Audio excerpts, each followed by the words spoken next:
And update. The situation has been resolved.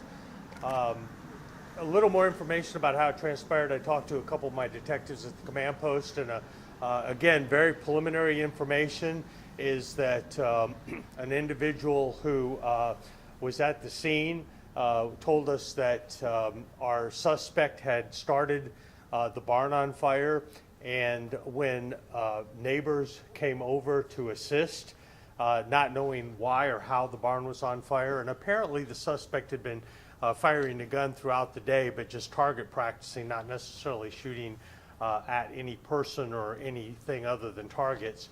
So the individual told us that when the neighbors came over to try to help, he actually he had been depressed and acting strangely, and actually started shooting at the individual who lived on the property and the neighbors. The individual who lived at the property actually evacuated one of the neighbors.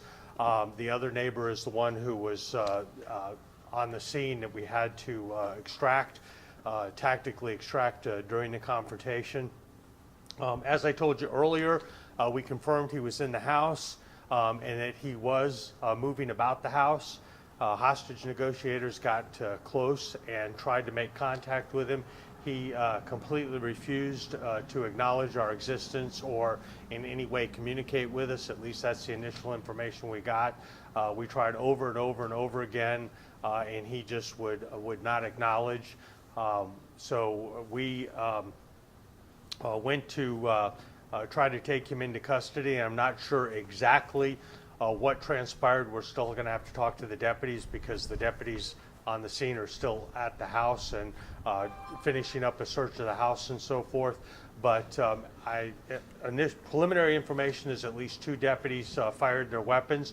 We're not sure yet if the suspect fired his, and the suspect is down. I'm not going to release his condition just yet until we get a little bit more information.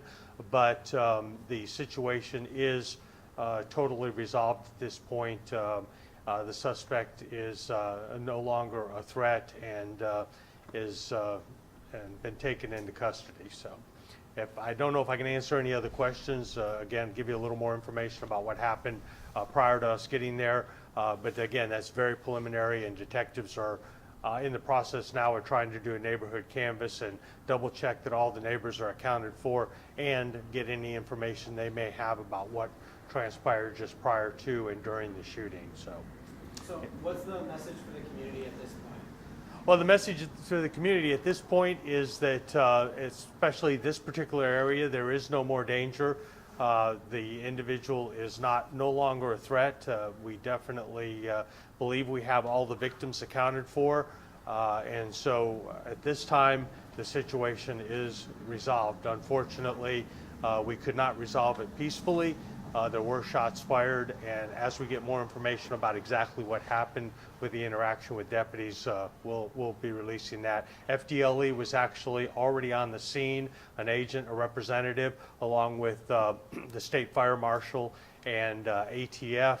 We had several representatives from several different agencies here, so the process is going to be very long to go through doing the investigation with the fire, as well as the deputy involved shooting with FDLE. They'll be taking over that portion of the investigation. But as I said, there was actually an FDLE agent on scene during the latter part of this event. So to clarify the initial interaction, he set the bar on fire and people just came over to try to help, and he shot at those people? That's our preliminary information, yes. It was almost as though, again, I haven't talked to the individual, and so I don't know, and I haven't talked with any of the witnesses, but it almost appears as though he either did not want them to extinguish the fire, or it was set deliberately to lure people in to shoot them. Of course, we may never know exactly what was going through his mind at the time. Just to clarify, he was shot by deputies? He was shot by deputies, yes. Did that happen after they made entry into the house, or? Well, we had initially breached as I told you earlier, we had breached and sent some electronic surveillance in and determined that he was still inside. And then we tried to use some other methods to try to get him to come out. I've heard a couple different issues. Maybe he had come out on the porch and confronted deputies, but again, that's extremely preliminary. I wanted to let everybody know that it has been resolved, and as we get more information about exactly what happens, working with FDLE and the state attorney's office, we'll get that information out just as quick as we can. The more specifics about our interaction with him at the very end. Did he point or present a firearm at deputies? I'm sorry? Did he point or present a firearm? Again, that would be an assumption on my part if I told you that, because I haven't talked with those deputies. All I know is that preliminarily, the commander told me that we believe at least 2 deputies fired their weapons. Again, I'm not even sure. He may have fired on the deputies, but I don't know that yet. And Sheriff, you said the suspect is being brought into custody. Can you clarify if that's jail or the hospital? Again, I'm not going to release his condition just yet. We have some other things we have to do before that, but suffice it to say that he is no longer a threat to the community. So. Any update on that second victim that you didn't have a condition for yet? No, I asked just as I'd left, and I haven't got any information that it has gotten any worse. But the second victim was pretty serious when he was taken out of here. And this area has been locked off. You mentioned residents were evacuated. What's the status of that now? That We're going to be working towards getting things at least in the general area back to normal, letting people get back to their houses after we interview them to see if they have any information about what transpired. But again, there is absolutely no threat to the community from this particular scene. We will likely be holding the scene overnight and either start processing it now or working with FDLE to do the processing in the morning at first light.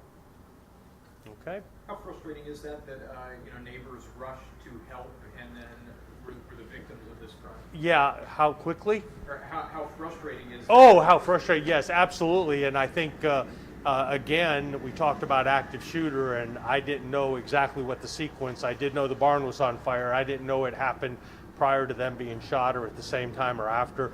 But if it was set intentionally to lure people over, and to cause more victims, that's very frustrating, and it just goes to show that even when you're trying to do a good deed, if somebody is either seriously mentally ill or has criminal intent, you have to be very careful. So. Are you able to clarify if the victims are men or women? There's the victims that have gone to the hospital. I think the first victim may have actually even been released already, the one that self-evacuated.